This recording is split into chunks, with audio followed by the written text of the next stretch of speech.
Well, good morning, Savannah. Oh, there she goes. Good morning, Savannah. Good morning. Good morning. Hi, Good morning. Oh, we're so glad to everybody. be here with you this morning. It's another day and another time. A Another privilege of day, a our beautiful day day. in the neighborhood. Thank God. Amen. Thank God. I Amen. tell y'all, it was a crazy night for the DA's office last night. So if I look tired, trust me, I'm not hungover. We was working late. We had the Well, I mean, expungement clinic yesterday. yeah, I was going to ask you about that. Yeah, But yeah. let's get started with Natavia. Introduce yourself because we everybody know who Miss Shalena Jones is. Hey, Go ahead, Day, and you introduce Shalena. yourself while I answer those phones ringing. Okay. All right. So he basically telling me to go ahead and get started. So basically, we are our vulnerable communities and we're coming together live with the District Attorney Jones. So we would want to go ahead and start with you. You say you didn't get a lot of sleep last night. So I'm taking it that's not a good thing when the DA don't sleep. Well, you know, we get I you get sleep where you can. Doing the work though, and being in the community makes it all worth it. I mean, when I said that I was running for this office, this is what I came to do, y'all. The bureaucracy and the politics and the political games, I don't care for at all. Being in the community, touching the people, working with not working with victims, working with just people who need service. One of the things that I tried to work really hard to do when I came into the office was to change the culture and the Mm-hmm. attitudes of people. We're not just here, we're here to serve, we're here to preserve public safety. We represent the state, meaning that we represent the citizens of this great county. And this is a customer service based business, right? Mm-hmm. We are here to serve and protect, like the police, but just in a different way. And you could change rules and you could change policy, but changing hearts and minds takes a long time. So I'm just glad to be able to be out in the community and doing the work. Mm-hmm. Yeah, and just to hear you speak so passionately, that's what public servants feel. I'm hearing a Yes, public servant right now just talking about the feel of what it feels like to serve the community and know that you're in service. I guess it's kind of yeah, like I've never joined the military or anything, but I've had a feel of public servant and just hearing you say that I'm like, okay, she's a public servant. You know, um, yeah. When you and do go when ahead. you do that and you get that feeling, you want to do more. So Hmm. last night, I've been, as you both know, I've been an attorney for a long time, and I've been in this game for a long time, Hmm. more than 20 years. So doing an expungement clinic, let me let me say, I've done expungement clinics before, Hmm. but the power of last night's expungement clinic is that our office being there did two things. And before I go on and on, let me first thank the partners that were there. I want to thank Nancy DeVetter, um, from the DeVetter Law Firm, and her people who were out there. They do expungement clinics once a month. So Nancy and her private law firm do expungement clinics once a month. And she partners with Georgia Legal Services, right? Because and with Georgia Legal Services, and oh man, I haven't had coffee yet. Georgia Legal Services, and it's gonna come to me. She partners with them because sometimes expungements are required. There are three instances in which an expungement is required, and I'll get to that in a second. But there are a lot of instances where an expungement is possible, but you need an attorney to file a petition with the court. We can't Hmm. represent people, right? So we can't do that.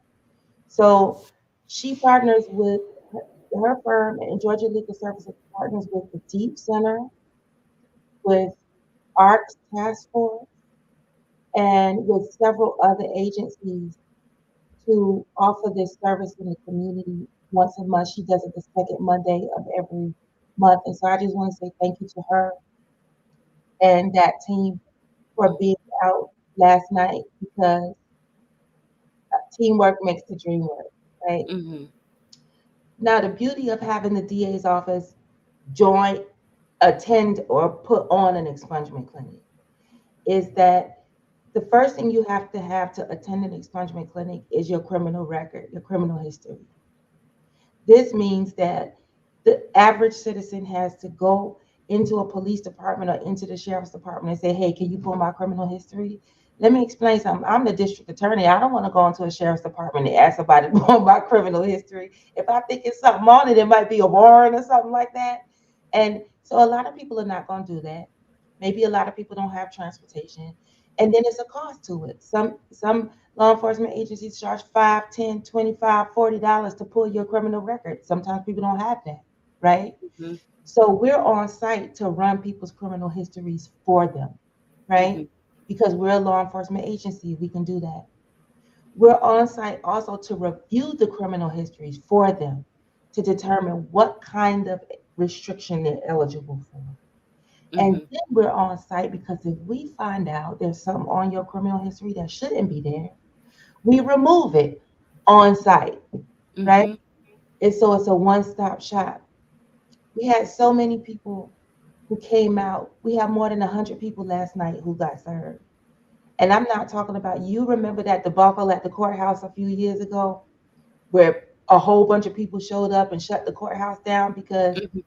it wasn't properly planned and executed. I'm so proud of the staff from my office who came. We said we were going to be out there from 5 to 7. We left at 10:15 because we wanted to make sure that everybody who signed up got served. So everybody who pre-registered got served. Mm-hmm. Advice, counsel from rooter to the tutor. And the majority of people were walk-ins from last night and Mm-hmm. we served them too. But to hear people say, because sometimes this can be a thankless job, to hear people say, thank you. I've been trying to get this done for 5 years so I can go back to school. Or thank you. I've been trying to get this completed because I want to get a better job. And every time they pull my history, I get denied. Or, you Mm-hmm. know, there was a man who called his wife on the phone while he was being serviced, and he was like, baby, we got it. I did it. I can't believe it. It was a long wait. I'm not going to lie to you because it takes a long time. But to see those people happy that they got it done, I do this job 100 times over, 100 times. And so, a little bit about expungement that allows them to kind of have a clean record. What exactly is expungement? Yeah, so that's a great question. It used to be called expungement. I still use that term because that's what everybody knows it by, right? But in recent years, they've changed the language to call it a record restriction. So there are three instances in which the state, me, has to restrict your criminal history. So if you go to trial and you're acquitted of the charges you're accused of, that means the state has to remove the charge and the arrest from your record. Um, so a lot of people think of criminal history as a piece of paper, like your credit report. Mm-hmm. It's not just that. When you get your record restricted, they have to remove they have to remove the record of their arrest. They got to remove your booking photo, any fingerprints, cards, all that stuff goes with it, right? So I told you about the first instance. The second instance that you automatically get a restriction is if you participate in a diversion or a program or something, and that's part of the deal, right? Mm-hmm. A lot of times people finish their diversion, but they don't come back to handle Mm-hmm. the restriction and get it restricted. The third mandatory instance is where you get arrested for something, but was never tried or convicted of it, right? It happens to a lot of people. A lot often, people might get arrested, get booked and fingerprinted, and either the charge isn't prosecuted because of the statute of limitations, or because the state felt like it wasn't enough evidence, or the state dismissed it, all those kinds of things. Those are mandatory restrictions. So those are a matter of cleanup, right? Because a lot of people have things on their record that don't belong to them. It's a father and son got the same name. One of them committing all the offenses, it shows up on the other people's criminal history. People get their license suspended a lot of times for things they just don't know about, right? People have court dates that they miss, realize there's a warrant pending for them. All of that is on your criminal history. So those are the three instances in which it's mandatory to do a restriction. But then the state of Georgia legislators, Georgia law, has expanded record restrictions recently to include some misdemeanors and even some felonies. So I told you about the mandatory restrictions. Those are what I call permissive restrictions, right? And those are restrictions that you usually need an attorney for to help you file a petition with the court. Now you can do it pro se, but it's more challenging. So a restriction, getting your record restricted, means that information is removed from your criminal history and sealed, right? In the sense that more oftentimes is updated and sealed, okay? People don't realize that's two steps, right? To get something that shouldn't be on your criminal history, but you have the right to have it removed, that is restricting it. That typically means that somebody goes into the system and says, this is updated, this charge is disposed of, this person is innocent, or they remove it, right? Sealing it is like making it so nobody can see it. You see what I'm saying? The restriction is not as useful if people could still see it, right? Right. So the goal is to have Let it sealed. me ask you a question right here. When you said that, we deal with a lot of people that come get jobs, come to us to get jobs, and we work a lot of government work sites, and they have an intensive background check. Are they supposed to be able to see those seal records? No. So what people don't know is that there are different ratings for your criminal history, and it goes by the letter. So for example, an E criminal report is the type of report that is for employers and consumers, meaning if your record has been restricted and sealed, they shouldn't be able to see those things at all. A C criminal history and report is for law enforcement, police, the DA's office, judges, and people in the criminal system. They can always see everything, right? So a C is very restricted. There are a number of different other kinds as well that might be used for, just like an apartment complex, for example. They might not get an E because they might just be looking for things that would interfere with your rental history, things like that. So these letters govern the access to information that people can get. What's supposed to be happening is that when you apply for a job, they are supposed to be running an E. E criminal histories should be restricted and sealed so that they can't see the stuff that's been removed at all. You see? While you teaching us, I mean, this is great information because I've always thought about it. And I think I've read something like that, but to hear you be able to say it off the top of your head, it just sounds better than when I read it and it comprehended. But it's Yeah. like, yeah, So that's exactly. so to your point, if you go and apply for a job at Target, Target should be pulling an E, right? But if you apply for a job with a government agency, depending on how that government agency is classified and the type of criminal history report they run, they might be able to see more than Target can, right? There may be a special classification for the government sector. I could be wrong. I don't want to speak out of turn because I can't remember the exact terms right now.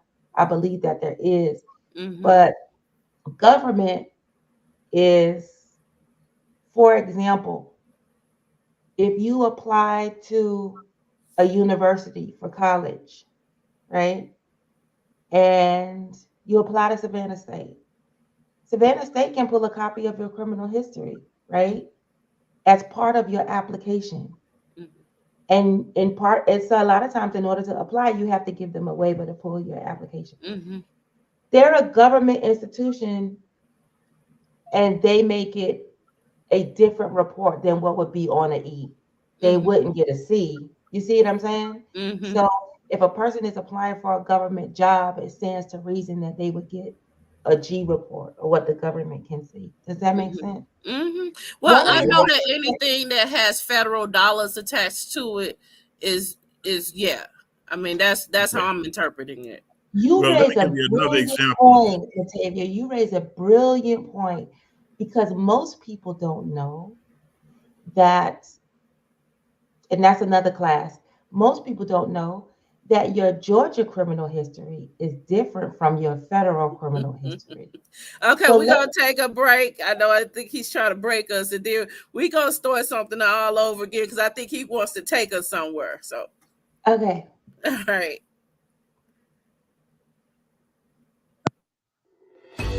Have you ever experienced a Juneteenth event?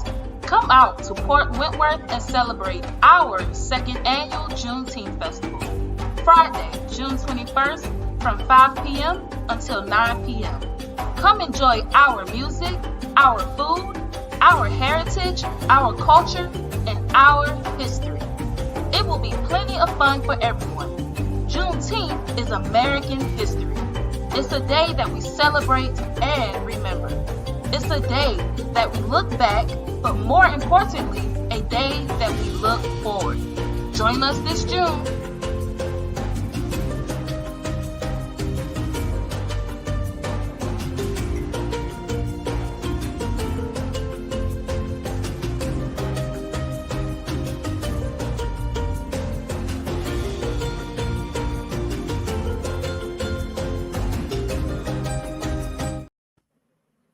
All right, we're back. We're back. All right, Miss Jones, we like I said, I work with a lot of people getting jobs, and we put them on government jobs. But then there are some real serious and secure jobs, like working on the nuclear power plants. And Mhm. I think they go into a more deeper uh, background check than anybody else because they Mhm. want to make sure that nobody sneaks up there and do anything foolish on the job. Mhm. That's correct. You're right. To that point, I wanted to say that both of you raised a really good point, which is a lot of people don't know that your Georgia criminal history and your federal criminal history are two different things. So you can have your Georgia criminal history is housed by um, the GCIC Center, which is the Georgia Center for the Georgia Crime Information Center. That's in Decatur, Georgia. It's um, a huge facility that manages everything you do in the state of Georgia, right? Your federal criminal history is called your NCIC, your the National Crime Information Center. That's in DC. Mm-hmm. And so if you have committed a federal offense, right, it may or may not show up on your Georgia criminal history, right? If you pull a national criminal history report, your Georgia criminal history will show up on it because it's national, right? Mm-hmm. Let me tell you how this plays out in real life. Some people have drug cases that might be prosecuted by the state, whereas some people have drug cases prosecuted by the feds, right? If your case is purely federal, then it would be on your NCIC, right? Not necessarily your GCIC. Let me give you another example. Some people, especially in drug cases or in RICO cases, larger investigations like that, your criminal history can be every law enforcement agency, and I'm trying to say this without getting too technical, has it's like a fingerprint. So if let's say you get arrested by SPD, SPD has its own number. Mm-hmm. Then you investigate, the DA's office has its own number. And but if a federal agent is involved in your investigation, an FBI agent, ATF, Mm-hmm. DEA, they Mm-hmm. all have their own fingerprints. So they're all making entries on different areas of your criminal history report, Georgia and federal. So I've had people say this Georgia case was closed and I got it. It was dismissed. They dismissed the state side and I got it restricted. But when I went to get a job, they denied me for it because they could see it. That's because they could still see it on the federal side, right? So the restriction process on the federal side is different. So people need to know, especially people who apply for government jobs, because if you're applying for a government job that requires a security clearance, then they're going to pull the federal report, right?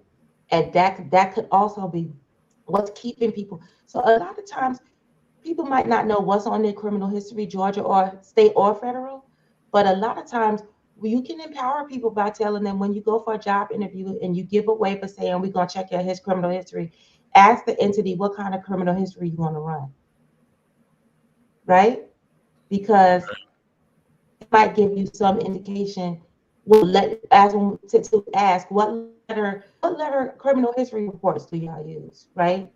And that might give them some idea of why they got a better idea of why they got rejected and what these people might be looking at. Because when they reject you, they just send you a letter telling you no, we went in a different direction, but you might not know why. Mm-hmm. And one of the things that I want to say and suggest, I want to hope, and I hope that y'all support me, that we would create. One of my desires is to create laws that work for the criminal history and criminal reports in the same way that credit reports work. So let me try to explain this. There's some things that should never be removed from your criminal history. If you are a sex offender, a child molester, a murderer, and you can something serious like that, the community should know that, right? But if you have committed a theft, a property offense, a drug offense, then there should be a mechanism for certain things. If you don't have any criminal history for 7 years, like on your credit report, it should automatically drop off the criminal history report. Don't you think doesn't that make sense? Mm-hmm. Because our criminal justice system says that people are innocent until proven guilty. And even after when we prove them guilty, then we ask them to pay their debt to society. But if the record itself is always hanging over their head for the rest of their life, they might as well be in jail for the rest of their life because doors and opportunities and resources are closed to them. So we create a better and different society when we make laws like that make it easier for those people who show themselves worthy to get back into common society. Yeah, I don't.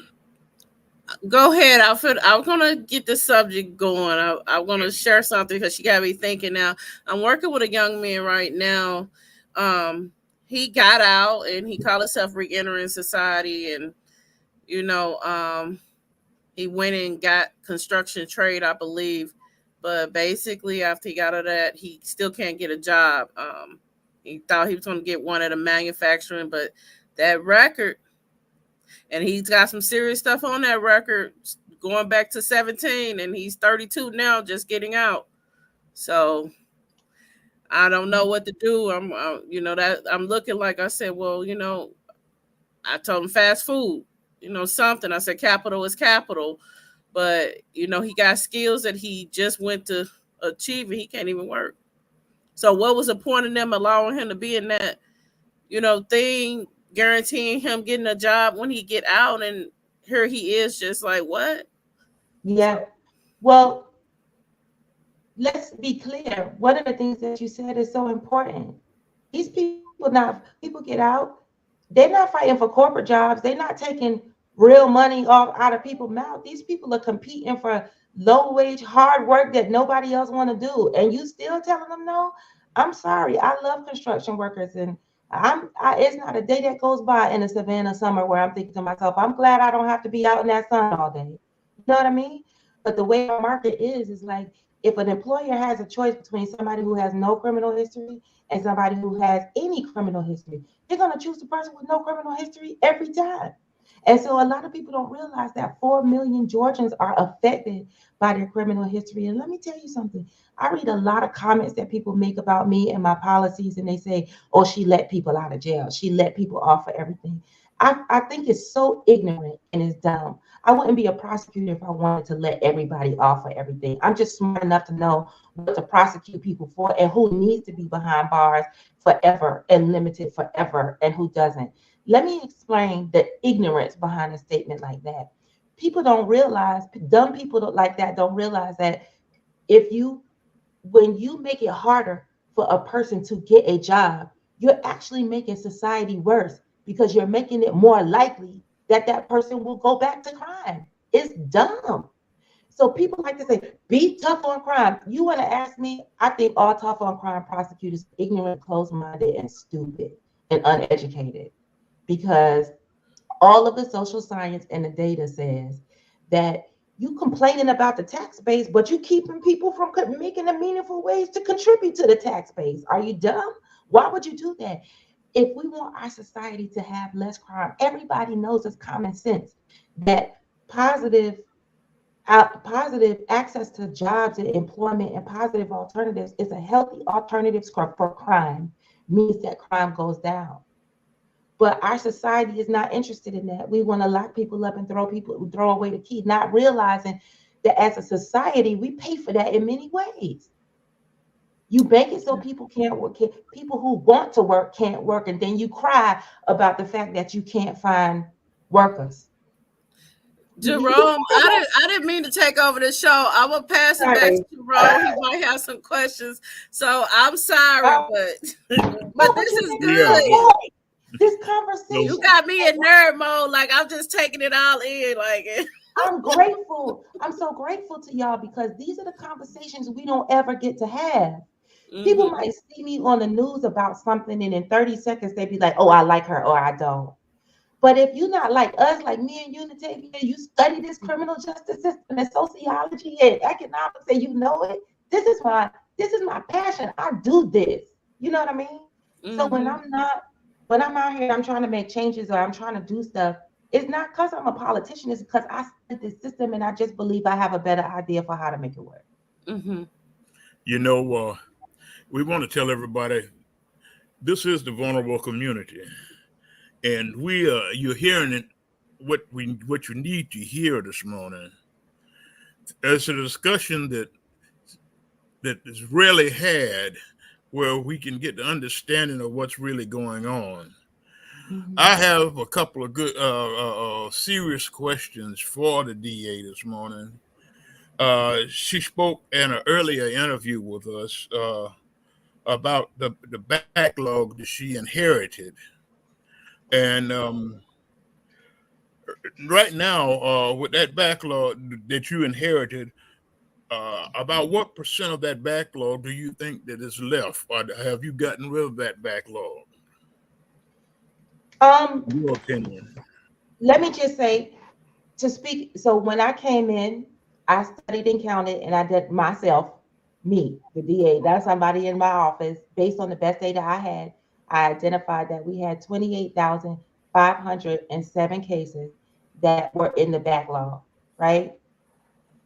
As of today, that's down to, it's been a while since I got that number, but the last time I checked, which was about 3 months ago, it was around 15,000, that number, okay?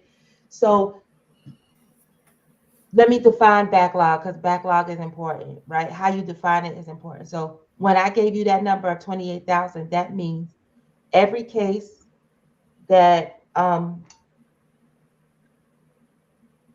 was on a docket or pending at the time the courts closed, plus all of the cases that came, the courts closed March of 2020, and they reopened in October of 2021. So that's all the cases that came in that year and a half, right? Okay. Right? And then I subtracted all the cases we were able to resolve during that period. Does that make sense? Yes. That's how we got to that number of 28,000. That number, so just to give some people a general idea, yes, the courts were closed, but people were still getting arrested and charged during that year and a half. That added, and because we were not able to move the cases that were pending or the cases that came in, it created a very large number. So that number is now down to 15,000 or less. But let's be clear. I want to be clear about one thing. The wheels of justice have always turned very slowly. When I took office in January of 2021, they were still prosecuting cases that had been charged in 2014 and 15. That's Right. The system was slow before COVID. COVID just made it all worse. So that's another difference. That's the answer to your question. We gotten about more than halfway through that 28,000. And that's in addition to handling all the cases that have come in during COVID and since. The system don't ever stop. It don't slow down. So when people ask me, people said, another criticism people make is, oh, you came into office in January 2021 and you disappeared. We didn't see you. I was working. Do you know how hard it was to get through that backlog? Like, I felt like at the time I couldn't be everywhere. And I'm the type of leader that works with my staff. I was in court.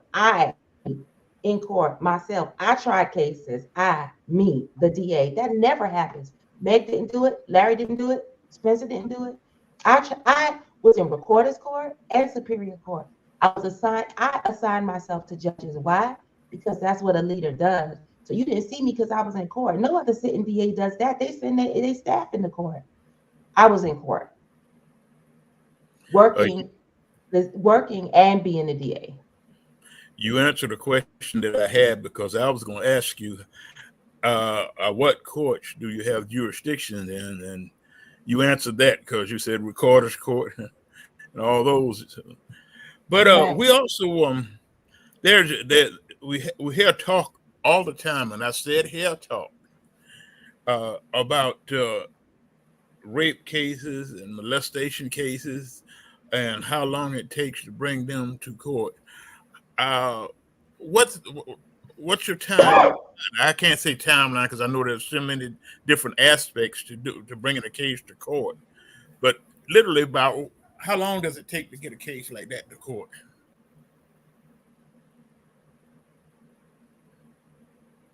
Too long. Not just in my office, but everywhere. Too long. Period. Too long. And so let me say this. When I inherited that office, I sat down and I did the count. There were a great many number of rape cases that were between 3 and 9 years old. that had not been touched between Wow. 3 and 9 years old. When by the time I had been there, yeah, when I got in there, they were between 3 and 9 years old. That broke my heart because I was a special victims prosecutor. So to say what the average should be, I don't know how to answer that question. It's just the idea of getting it down from what it is, right? Right. And so that's why I've been trying to say, when we talk about using our resources to pay attention to the cases that mean the most, rape, not just the murders, kidnappings, armed robberies, and all of those, but rapes and domestic violence and child molestation. Um, we need to find a different way to get rid of all those other cases so we can just focus on those and get to them faster. Because so on average, if you ask me today, a rape case, in my opinion, what it should take is 1 year from arrest to trial. Mm-hmm. Okay. Right now, it's taking four. Um, I sat down and met with a victim in a rape case from 2019. Well, we're gonna get ready and take another break so we can digest that. Yeah. Mm-hmm. Have you ever experienced a Juneteenth event? Come out to Port Wentworth and celebrate our second annual Juneteenth Festival. Friday, June 21st from 5 p.m. until 9 p.m. Come enjoy our music, our food, our heritage, our culture, and our history. It will be plenty of fun for everyone. Juneteenth is American history. It's a day that we celebrate and remember. It's a day that we look back, but more importantly, a day that we look forward. Join us this June.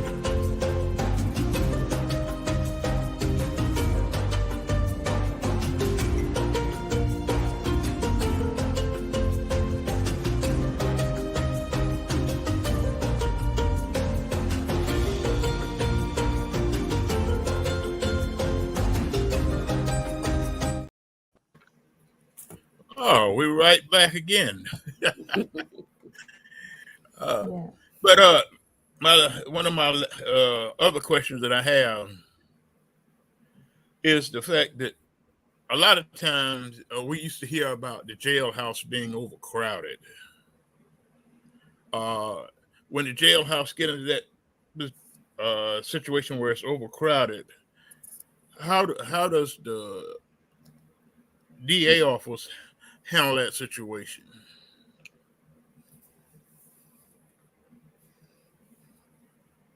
I heard the question. I'm thinking it's a great question. I wasn't expecting that. I'm thinking. I have a few thoughts. Let me say this. The jail is not overcrowded. And to the extent it does get overcrowded, they just gonna build another wing to the jail. Our jail has bed space for a reason. And it's because I'm trying to be real careful. Now, because people build jails to fill them. It's big business. So you know what? I want to reframe this, and this is how I took it before you do that, because you're going in depth. But first of all, is there a collaboration between the DA and the sheriff office? Let's start there. What that look like, or if it's not there, what should it look like? There is a collaboration there's a coexisting worker relationship between the DA's office and the sheriff's department. But more specifically, I have a good relationship with Sheriff Wilcher, and he has a good relationship with me. Okay. Let me tell you what that looks like. He is very progressive in terms of, if he has an inmate that has mental health issues and is a danger to themselves, other inmates, or the staff, he will call me, and we really try to press those issues now. Or, for example, if somebody, we just have a good working relationship. let me go back and say this out loud because this is what I'm struggling with and it's holding up my brain.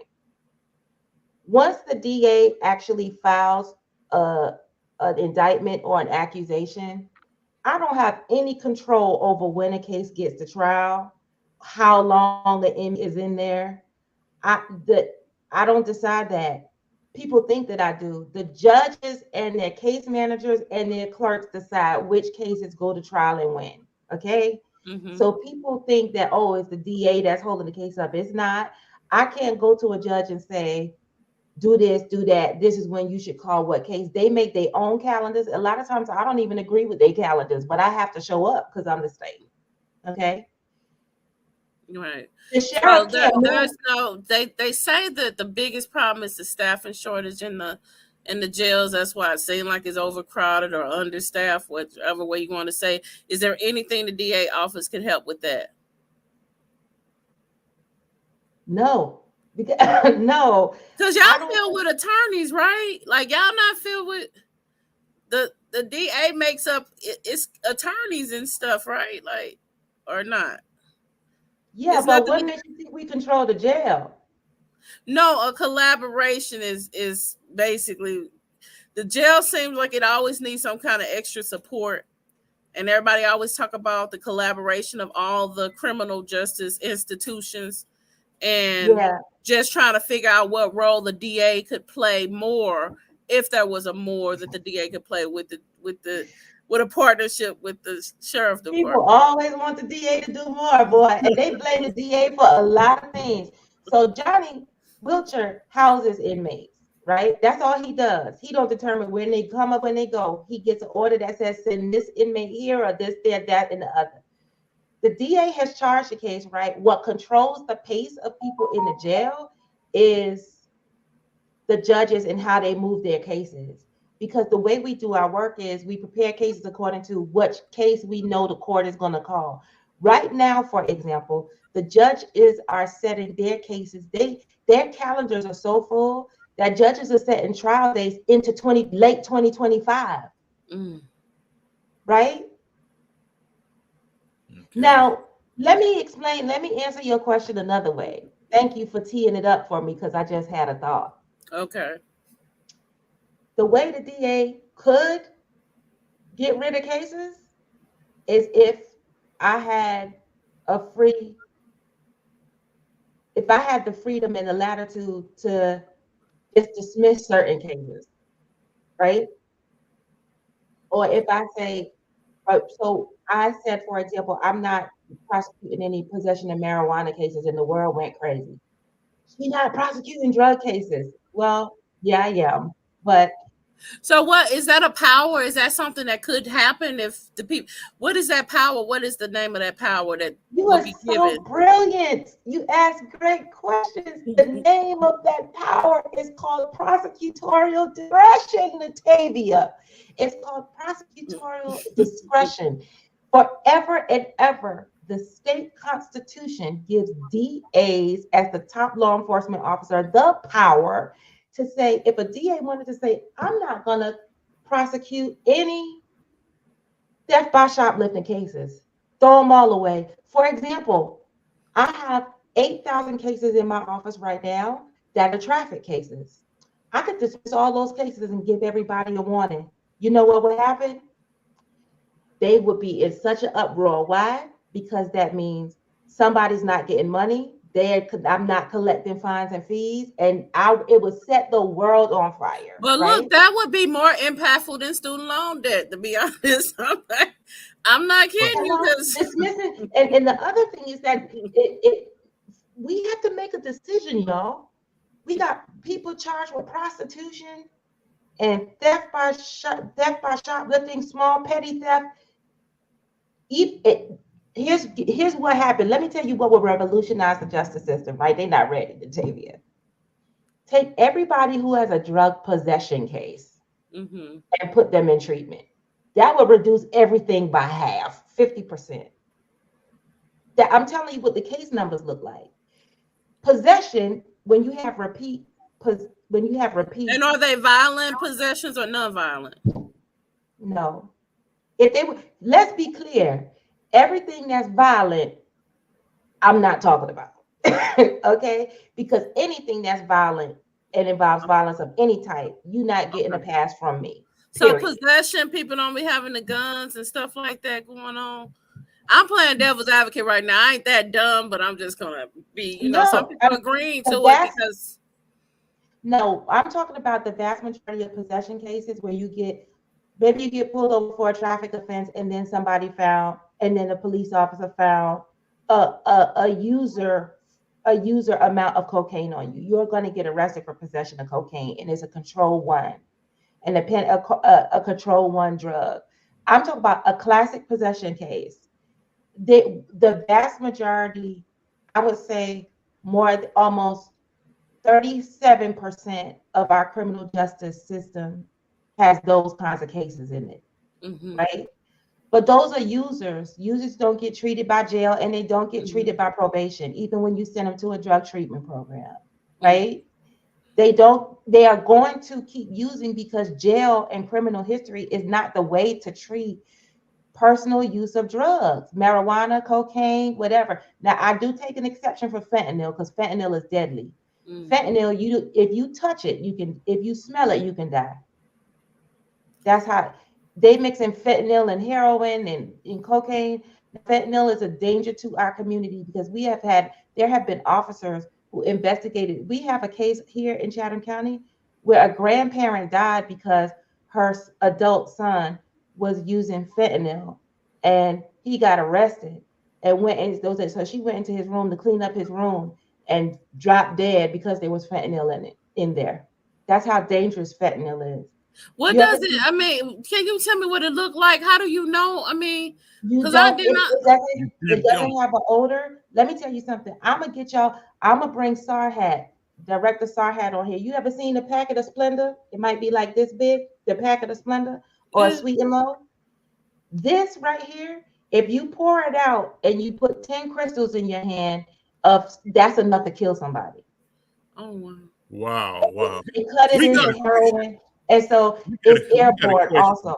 Some people want to know about your campaign, if they can volunteer, if they can donate. So we want to make sure we give you that part as well to be able to let people know how they can keep up with you or how they can support you in whatever way.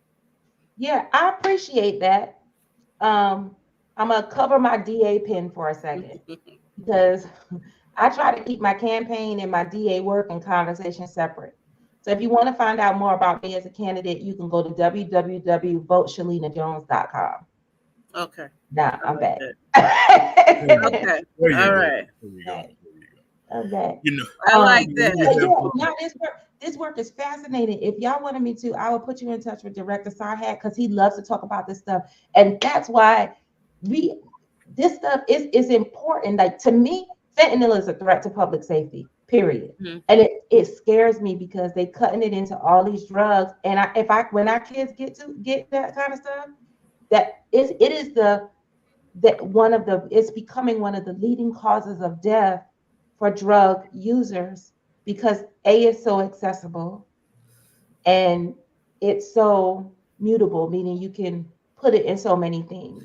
If people know that it's so deadly, I just don't get it, because I was having a conversation with a man that lungs is affected by, he said he was doing some wet or something, and he was mad at me for being so green because I didn't know what wet was. He explained everything to me when we were done with the conversation, and I asked him, I said, well, if you knew it was messing people up and why you do it?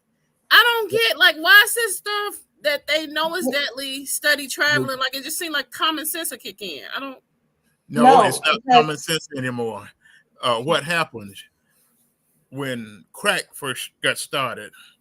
I had a class, and I was asking the teenagers in the class about using crack. Of all people, my own child answered the question for me. And I was shocked and he said, no, I don't do it, but this is why they do it. They want to be the one to beat the system.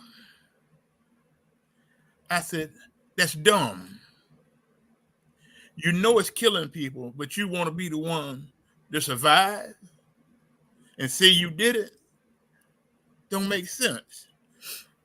A lot of people are still chasing the high for the drugs that So the it first becomes time they took it, competition. they It becomes chase competition. they chase the high off it. They're trying to get that first high. Yeah, and they Let can't get it. let me jump in and say this right here. Drug problems will always exist because drugs are easier to get and cheaper than decent medical care and therapy. It's harder for people to get a therapist to figure out their problems than it is for them to get drugs. And so a lot of people at the end of the day, addicts are not bad people. We all know addicts in our family. A lot of times people use drugs to self-medicate. Young kids do it to escape. This is a very hard life, and if you're not built for it, a lot of times people turn to drugs and it's easy. But going back to the issue of fentanyl, like Jerome said, nobody comes, the distributors don't come to you and tell you this is fentanyl and it can kill you. That nobody sells pure fentanyl because fentanyl is mixed in other things. It's mixed in heroin, it's mixed in crack, it's mixed in, it can be sprayed on weed. And so that what happens is it becomes a competition between drug distributors because if their consumers are using this drug and it's powerful, and so their consumers are coming back to them. Their consumers go back to them because their drugs are strong. They don't know why, because the distributor don't tell them it has fentanyl in it. But the problem is that if a distributor doesn't cut that ratio right, you're gonna overdose and you're gonna die, right? Nobody is telling them that when they're buying it. And this is why we gotta tell our kids, stop smoking that gas, stop snorting that powder, because you don't know what's in it. Unless you made it yourself, which I highly doubt, stop doing that. Because they always cutting stuff into what drugs you are taking. You know what I'm saying? And you thinking you just going out on Friday to have a good time, you could be dead. That could be your last good time. And our people So they don't. like lacing stuff like how they used the Right. crack and the weed back in the day. So it'll be a lace to it, like Right. And no drug is immune, because, and Starhat will tell you, this is why I want you to talk to him and please bring him on the show. We could come on the show together so he can say these things. And it's getting pushed to our kids because our kids have what they call pill parties or Skittle parties, where they put the drugs in a bowl. And what happens is the distributors they turn this drug into a powder and then they press it into a pill, right? You don't know what's in that pill. And so they mix it and cut it in with all kind of stuff. And so you can't say, well, I'm safe because I just smoke weed. I'm safe because I just do pills. I'm safe because I just do powder. They put this stuff in everything. So this guy you suggest, because I would like to have a show, because it's teaching me and it'll help us be able to help them, because if we don't know, they don't know either. And that's why it's rolling like it's rolling, because I'm dumb to it. Well, the thing is, he does a great job getting out into the community, but he goes a lot to the schools and stuff like that.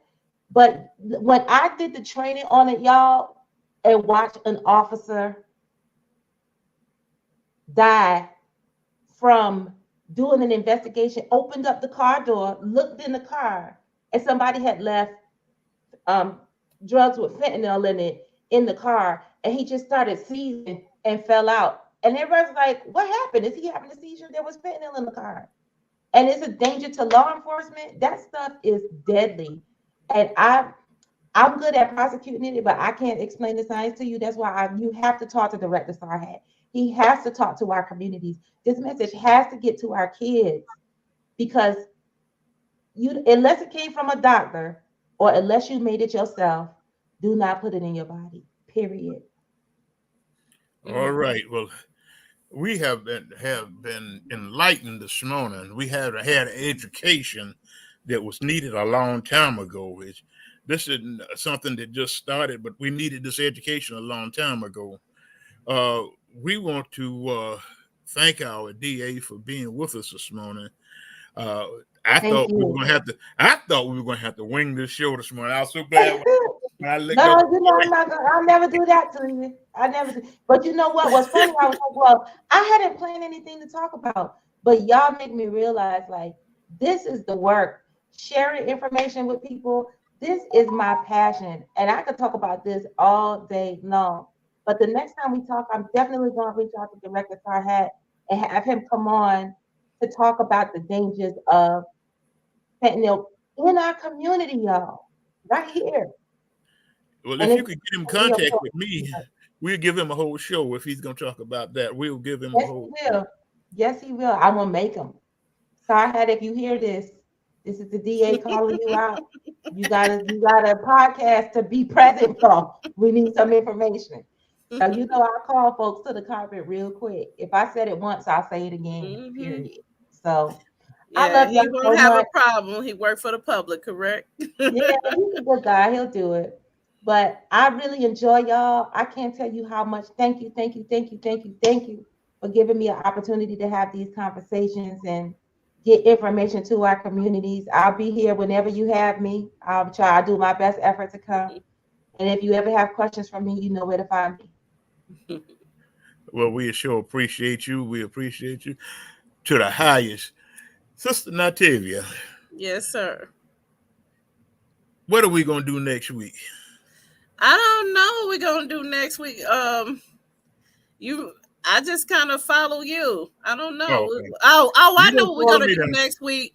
Well, we were gonna I think we we gonna have a special we're meeting gonna next do week. Cornell West platform next week to talk about some of the possibilities of that platform and seeing if Biden can implement some of that into his platform. That's what we're gonna bring RG Bryant on to do it with us. So that's what we're gonna dedicate next week to, since you asked. Well, we may I think we got a special meeting next week too. But we will be back with you one way or the other. We will be here next Tuesday.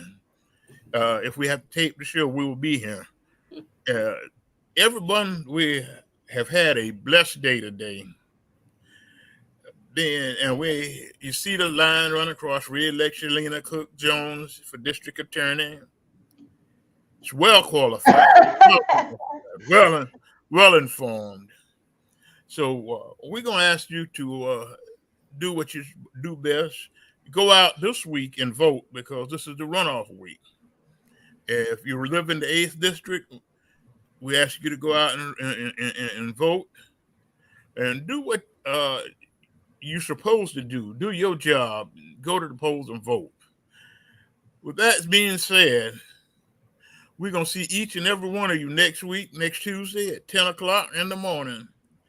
And until then, everybody be blessed. This is the Vulnerable Community, our Black media. Goodbye now.